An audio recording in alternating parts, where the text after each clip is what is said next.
It's been very good for my wife and I's relationship. It's been very good for the people involved in the business. The change from a non-cultural business to a cultural business, we knew once we started that process, there would be some people didn't make the transition with us. We didn't expect it to be anywhere near as many as it has been. It's over half the business is no longer with us that started this journey 2.5 years ago.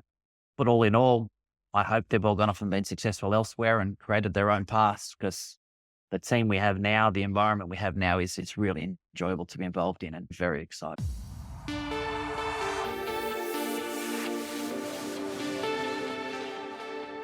Welcome to Long-Term Thinking for Business Success, a show for and by business owners. Each episode will explore how to beat the odds and create a sustainable business and the life we've dreamt of. Today's guest is Russell King, the founder and CEO of MEX Engineering Group, the business he founded 23 years ago and now runs with his wife, Dale.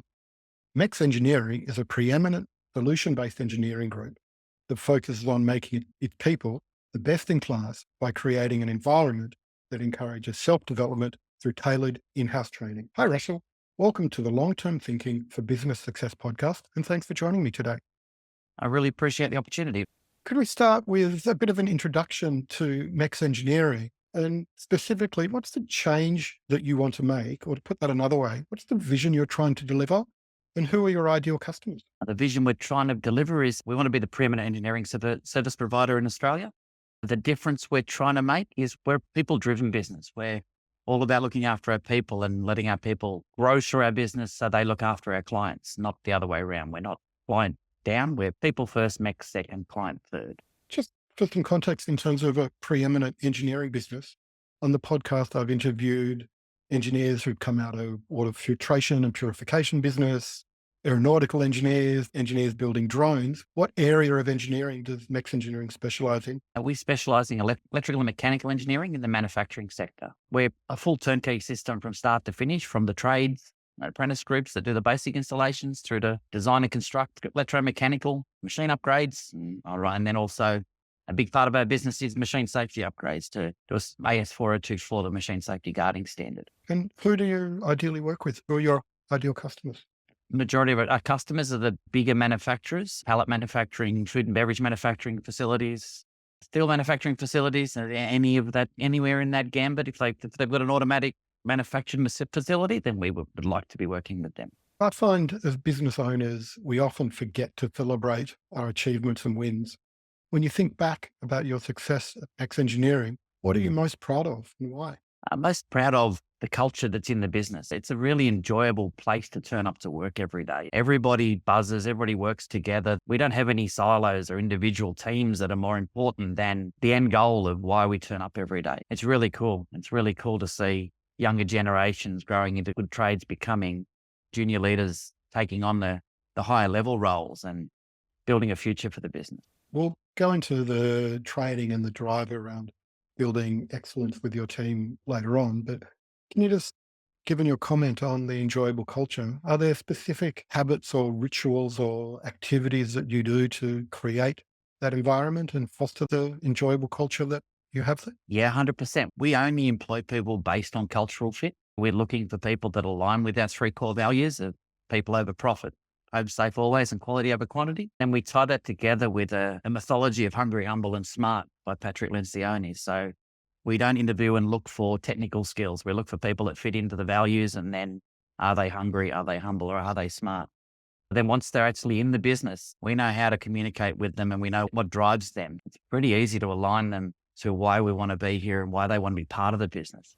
I'm a big fan of the hungry, humble, and smart framework for employing people. Employing people based on culture is a conversation that I often have with business owners. The challenge is always trying to actually identify them in the recruitment process. So just to go a little bit deeper with that, are there things that you do when you interview staff members to try to draw out those beliefs in the values? Are there questions that you've honed over the last few years to really identify cultural beliefs of your new staff members?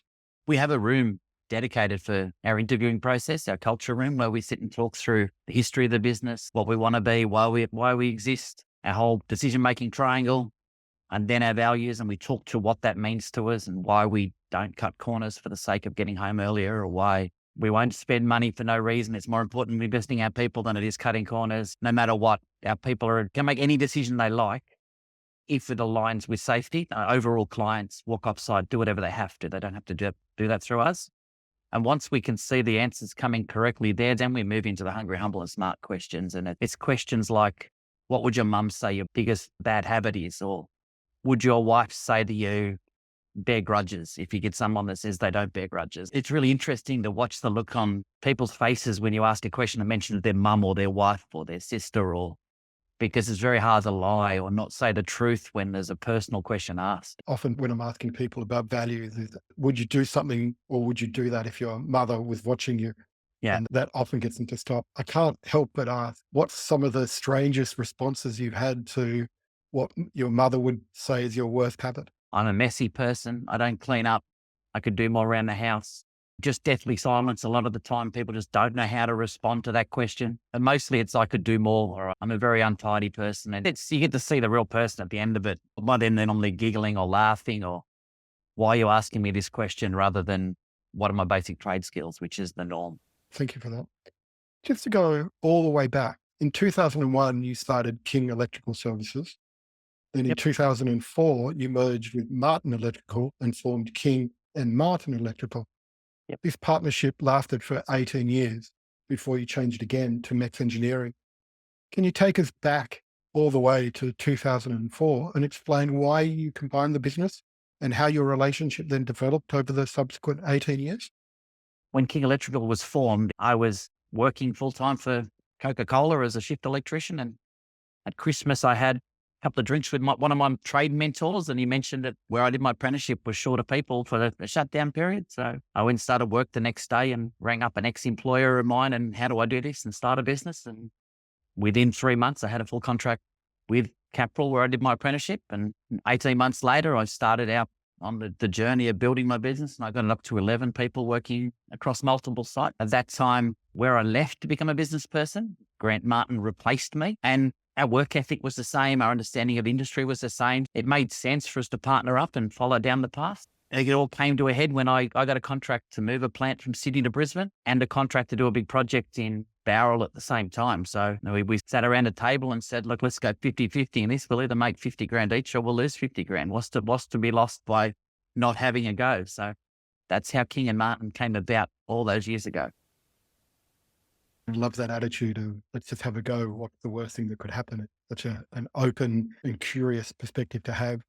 And then over the last 18 years, I assume the relationship was at some point quite positive, and then we'll explore why you moved on to MEX Engineering in a moment. How did you run the business with Martin over that period? And then why did it eventually change? The business itself grew through reputation and through good relationships in engineering managers' roles, moved on to different businesses. So they would bring our business along, and they knew that if we said we would be there, whatever we said we would do, we would follow through and ensure they had whatever coverages, whatever projects would be done exactly as they were looking for. It just organically grew from 10 people up to about 55. By the time COVID came around, we wouldn't see our people other than the Christmas party because they would be indent on sites. They would be just working whatever shift patterns our clients needed, and they would generate project work for other teams to come in and do the project work. It just naturally ticked along. We didn't work very hard for quite a lot of years and made quite a lot of money in that process. It really worked well from a financial perspective, from a helping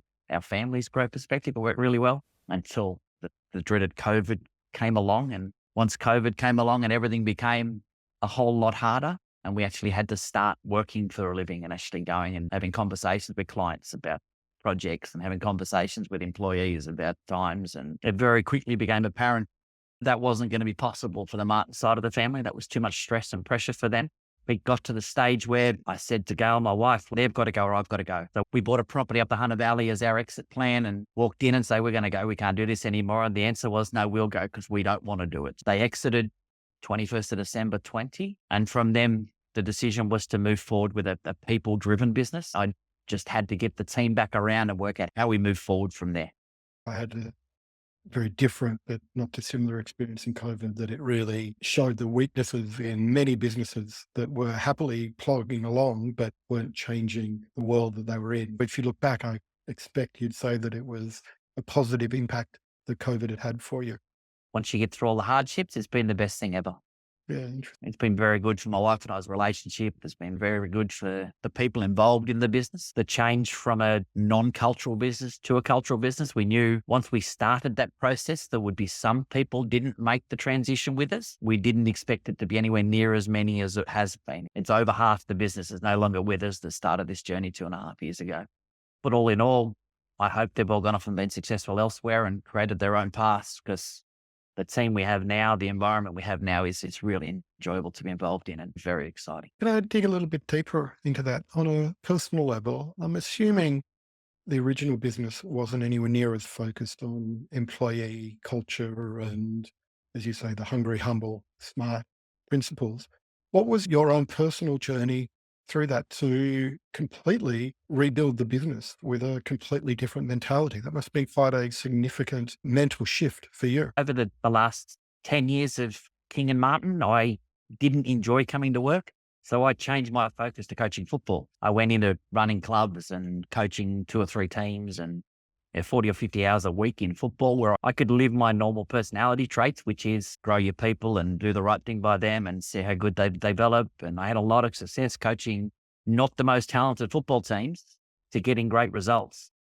But once we got to the situation where the partnership was breaking up, it was like, what I'm doing in sport works. Why can't that work in business? And I hadn't read any real business books or had any formal training. A talent and culture general manager is management trained or leadership trained through Lion Nathan. When I spoke to him about what I wanted to do, this is the model that was put in and he was trained in. So we then set a plan on how we grow that through our business. In that period, I assume you came across the humble, hungry, and smart. How did that cross your paths, and why did you end up looking at that approach to managing team and culture? I hadn't heard of Patrick's methodologies until 12 months after we started the journey. We started with good to great opened my mind to some things. And I went looking for people that I aligned with. I started with Adam Grant, which was really good. And I went through Brene Brown. Her language doesn't suit me. And the minute I listened to the first thing of Patrick, it was everything he says just aligns with the way my brain is wired. How do we make that work? How do we implement that in our business? It was a whole bunch of steps and 12 or 18 months of other leaders in the business coming and going, because we've been, the exec team's 4 and there's been 4 that haven't made the journey all the way with us because they couldn't find a seat on the bus. Just working through it and 5 dysfunctions and learning to talk to each other and not hold back what we're thinking. And then the biggest turning point for us was when we read The Advantage and finding the 6 questions to how to align your business. Within about 3 months of reading The Advantage, we had the questions on our wall. Our leadership team started to align behind the why we come to work every day, why we're doing what we're doing, which then created our decision-making triangle, which then flowed into leadership pipelines and how we develop our people and a whole lot. That's about when Hungry, Humble and Smart came in. That's great. And did you implement this yourself with your leadership team, or did you end up having some sort of coach? I know that Patrick has a whole coaching arm to his business as well, or did you just read his books and then adopt it yourself? We started the process by getting a consultant to come in and do disc profiling for us. Once we'd done disc profiling, our talent culture manager, who was the HSCQ manager at the time, went and did the facilitator's guide for discs so we could start understanding that side of it. All of the Patrick stuff we've done in-house. We've done through the talent and culture guy, and I both wired exactly the same way when it comes to people and culture. It's just getting my wife and my GM into the organizational health mentality and not focusing on the money. Yeah, culture eats money for breakfast. You can have a smart business. You might make more money in the short term, but you won't in the long term. It's aligned with my principles around building a sustainable business because that makes it more fun. Is there any key components of Patrick's propositions that you feel has been really more impactful than other things? So if somebody was going to start to look at his principles, where would you recommend that somebody starts? Patrick says himself that about his 5th book is the first one you should read, and that's The Motive. And work out why you want to be a leader. If you want to manage people, then people and culture version of running your business is not for you. If you want to be driven by money, it's not for you. The motive is the best starting point in understanding. You have to invest in your people. Everything you do must be about making your people better. This is daily. This isn't once every 3 months you do it. It's every time you talk to them. You've got to have that same mindset about helping them grow, having the uncomfortable conversations that none of us really enjoy, but you have to do them as often as you need to be able to talk that language to them. Thank you. It's a really good segue to my next question. In creating a company, specifically a sustainable company that has the potential to last decades or even generations, the role of the founder has to continually change. What have been some of the most significant changes in your role, and were these intentional changes you made or driven by specific circumstances? Before we changed to MEX, the biggest hang up for the business was me being the point of contact for everything. This business should outlast me and my family. It should be the people within it are the ones that grow through it. Then the next big change was me getting over the fact that I didn't think I had the ability to be the CEO. I couldn't see, as I'm not formally trained, that I was actually good enough to be that. I once had a review put on my desk by one of my leaders about what I'm doing wrong. And 30 seconds after I got over the shits, it was like, oh, he's right. I should actually be focusing on this stuff and forgetting about the imposter syndrome that's holding me back. That was a big turning point for me, with walking in and finding a review of my performance from one of the guys that technically answers to me. It was coming from a place of positive intent. Like, he wasn't being an asshole about it. He could have walked up and punched me in the face and said I was doing it wrong, but he didn't. He did it the way that it actually made me step back and realize I wasn't doing the right thing. I always try to look at feedback, when I'm giving it or receiving it. More importantly, when I'm receiving, it's a gift.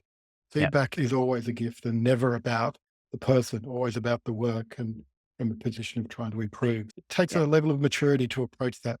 Russell, really well done. Thank you. Again, you've obviously done and continually do lots of planning for your business to work out where you're going. But even in that process, unexpected things always seem to happen. Again, looking back at the past few years of building specifically MEX Engineering, I'm curious to know if something caught you by surprise. And if it did, how did you adjust your business strategy to achieve continual success? I'm not somebody that looks a long way ahead. I'm somebody that likes to build relationships and see where them relationships take the business. I never plan 5 years ahead. It's work on our people, work on the relationships with our client, because that's where natural development comes, because there's already trust based in those relationships. So we can have really good growing conversations, and those people would then advance our business at the same time. So it's part of our good to great journey that we have on the wall. Our clients are now becoming our sales people for us within their own networks. One of the big changes for us is we got approached earlier this year by a listed company from the States to take on a center of excellence in 3D printing, just out of the stuff they've sent from our LinkedIn page that we've been showing about how much we're developing our people and building training centers and all the stuff we're working towards the higher end of engineering. And those two machines only turned up 2 days ago. We're about to go into a really exciting phase of MEX. We'll be coming into the higher entry level when we're talking to our clients from now. Look forward to seeing how that develops. Given your focus on making your people the best in class and creating an environment that encourages self-development through tailored in-house training, can you share how this is implemented each week in the business and what impact that has had? From every level, from the first year apprentices through to the leaders, everybody has a monthly one-on-one with a personal development program, whether that's personal development through behaviors or things that the guys have to work on themselves, or whether that's technical skills we need to improve. The leaders have their authority to design that program to suit whichever employee that is. From the apprentice stage, we've developed our own in-house curriculum and our own training center. We have a leader that just trains the apprentices. We can confidently say when our fourth years finish their time, they have the technical knowledge of someone that would normally be 3 or 4 years out of their time. Congratulations. Thank you. Just to go all the way back again, based on my research, the 2008 global financial crisis was another significant event for your business. Can you tell us what happened in the GFC, how it impacted your business, and why it drove a diversification strategy?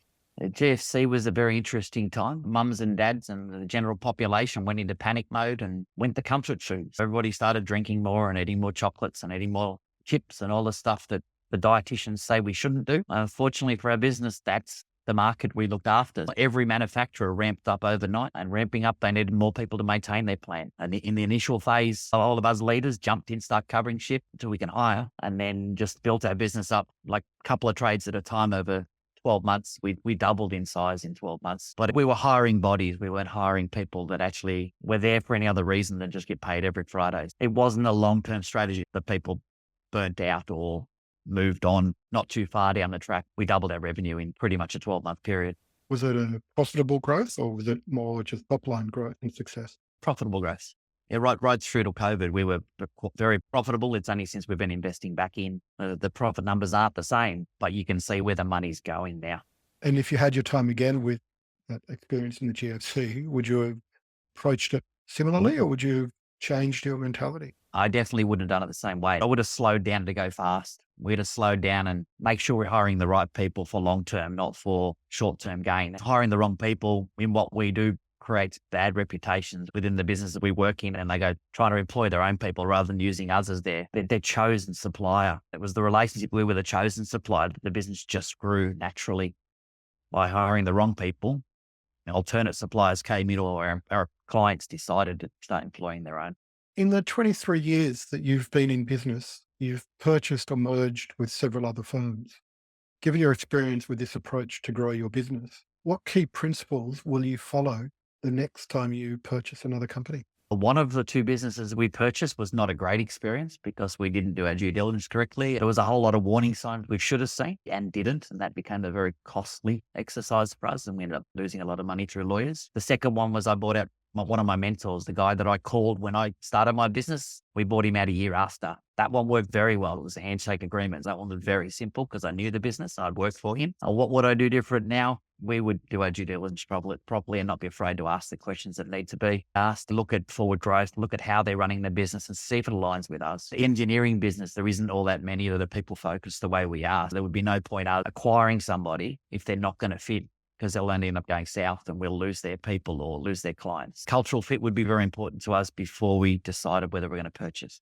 In terms of that business acquisition that didn't work well and the warning signs that you ignored, when you look back at that, are there warning signs that you were now obvious to you? And if so, could you share some of them so that if a listener is considering the same sort of thing, they're at least aware of the signs that you ignored? The biggest warning sign was the owner was the single point of contact for the business. Every relationship, with whether it be supplier or customer or employee or contractor, all went through the owner of the business. And he was a guy, he created it. He'd been there for 25 years. But the biggest thing was it shouldn't have been tied to the one guy.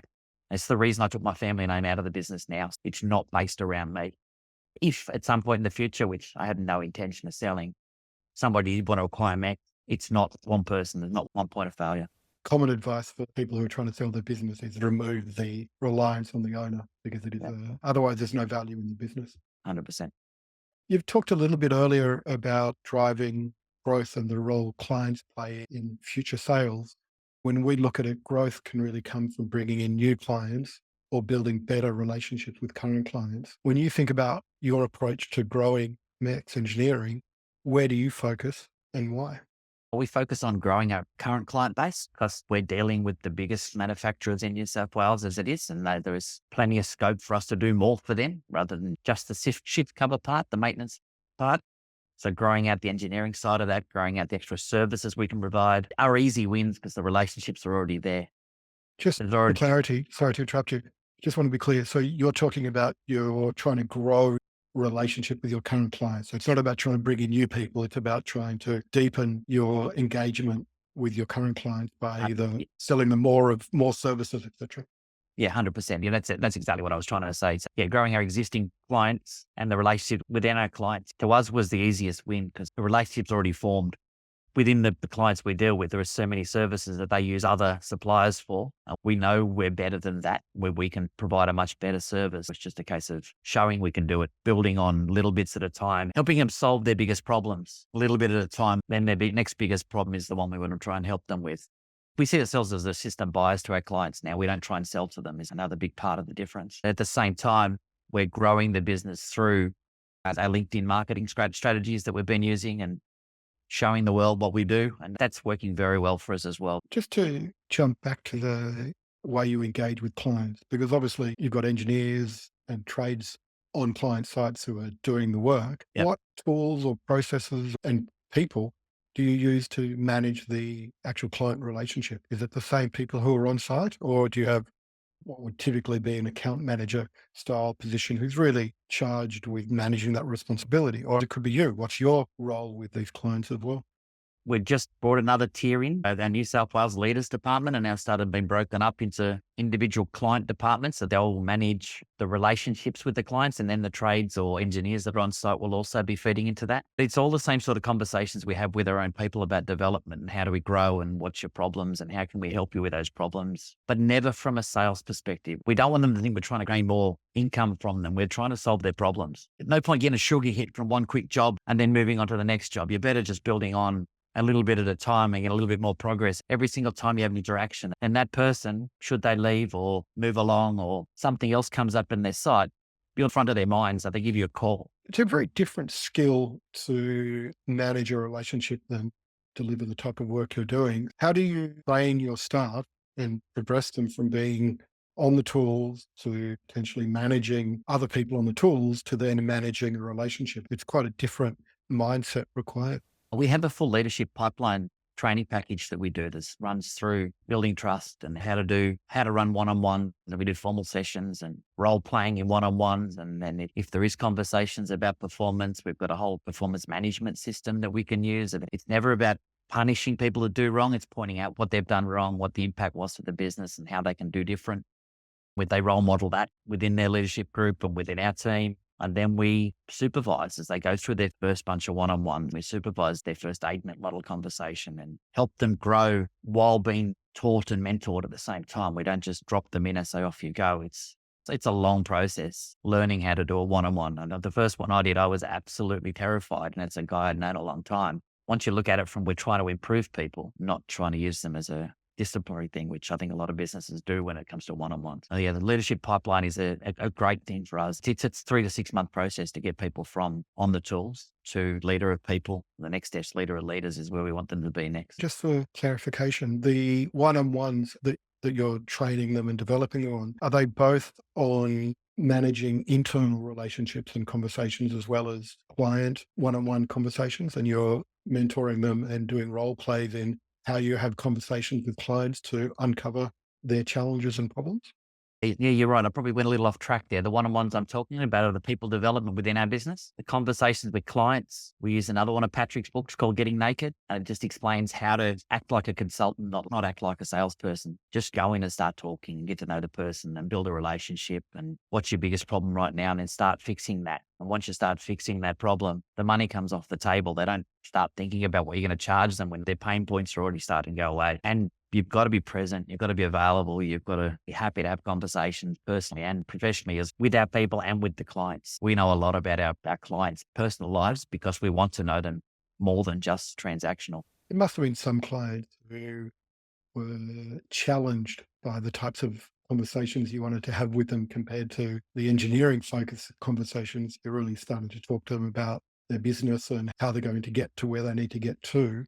Do you remember any challenging conversations you had with clients who just wanted to know, no, just tell me how much it's going to cost me to do this job. I'm not interested in building a relationship with you. The conversation never ended that way, but we've had ones where clients approach our people and ask them to move over to them. And we've got a great relationship with our people. So they come and tell us and we just go and knock on the door and say, by the way, we know you're doing the wrong thing by us here. It needs to stop. Because if it doesn't stop, we'll go and move somewhere else. We don't need to work with you. They come back to us and say, so how come your guys talk to you like that? Or how have you got the confidence to come and talk to us about that problem? And it's a relationship. Like relationships in business are the same in personal life. There's got to be trust involved. If I can't tell you what I'm not happy about, then it's not a relationship and it's not going to work for either of us. We may as well go our separate ways. Once you get that level of, I'm going to call you out if you do the wrong both ways, the trust is built. And once the trust is built, you should be able to say anything you like. As long as it's not personal attack, you should be able to say pretty much anything you need. I commend you on building that relationship with clients and finding clients that want that relationship with you, because it's got to be a two-way street, as you say. You've already mentioned a number of systems and processes and methodologies that you've implemented in your business. Often why a business is successful over a period of time is because of how they've implemented systems and processes. In all of the ones you've implemented, and we've looked at training, professional development, client engagement, as a few, is there one that has been a standout process or system that you've implemented? And if so, which is it, and what success did it create for the business? I think the biggest game changer for us was making sure every team stands and talks our culture wall every morning and spends 5 minutes talking about why we exist. The reason the business exists is to create a culture of self-development personally and professionally. Then we run through our other questions. How do we behave and so on and so forth. But we then take a couple of minutes to talk about what did we work on yesterday? What individually did we work on? What went well? What didn't go well? What could we do better? After the first month or so of doing it, it starts to get comfortable and people start to see why we do it and understand that just because you challenged me yesterday, that doesn't mean that's a bad thing. It actually means we are working together and pushing in the right direction. That's definitely been the best thing we've put in because it's aligned us and making us all drive in the same direction. Everybody knows why they come to work every day. It's definitely the game changer. You mentioned at the start of that, I think the term was culture wall. Was that correct? As in WALL? And if Yeah. so, what is that? Because you said it as if everybody should know, but I'm guessing that I don't really know, and I'm sure many listeners wouldn't quite understand what you're referring to there. We have a culture room where we interview and we do our one-on-ones, which is only a 4 by 4 meter room. When we moved to our new factory 12 months ago and we had all of our triangle ready and our words, I said to my wife, I would have put a culture wall up and let's make a bold statement about what that looks like. We have a wall in our factory that's 18 meters by 7. I said, I want to do that. I want to do the whole thing. And she started measuring out the first panel of 3 by 2. No, let's do the whole thing. So anybody that walks in here can see what we're about. Then nobody's got a reason they can't challenge us or the whole leadership team or anybody in the business for not living and breathing the values and behaviors. It's so inspiring to hear a company that doesn't just put the values up on the wall, which is most common, or build a screensaver that shows the company values, but actually lives them every day. Really pleased you shared that. Thank you very much. Given your approach to openness and personal development, I expect you'll have an interesting answer for this question. I often find that the hardest lesson for me to learn is one that I've had to revisit a few times. Can you think back over the 23 years of your business experience? And is there a hard lesson that you've had to learn and possibly relearn, and how that impacted the business? Where I've gone wrong the most is I trust deeply. If somebody says you're going to do something, I just trust you're going to do it. All the way through from back when we started the business, I would trust that the other part of the business was doing what he was said they would do. Then I'd find out what hadn't been done and I would just go and fix it. And I would trust again, then I would go and fix it. If I had my time all over, I would trust and verify and not feel bad about verifying and not feel bad about challenging. And in the new method of the way, I have no concern about if I'm asking what's going on, it's because it's from coming from a place of positive intent. I would never have allowed King and Martin to get to where it was because I'd have been challenging on, you said you're going to do this, why haven't you done it? Building the trust through challenging, not trust disappointment to where it get to the point I didn't want to come to work in my own business. Definitely trust and verify for me is where I've learned the most over the years. And are there habits that you now do today to make sure that you follow through on the trust and the verification piece? Just make sure I do it every time. If somebody promised me something through their one-on-one, as I do them with the 3 leaders in the business, if we talk about what needs to be done or what they're working on, within a week, we're having a conversation about it, or within a week, I'm checking they're doing their one-on-ones or they're doing the stuff they're saying they're doing. And it's open conversations. Like our team gets together every day and we talk about what we said we're going to do yesterday. Within our team itself, we've got a dynamic now where we challenge each other. If we say we're going to do something, it's not all on me anymore to just do the trust and verify because our team is aligned behind the whole goal. I love the idea of identifying your single largest weakness and then building the whole company to solve that weakness for you. It's a great way to overcome it. Just to start to bring the conversation to an end, a great strategy is focused on the most impactful activities.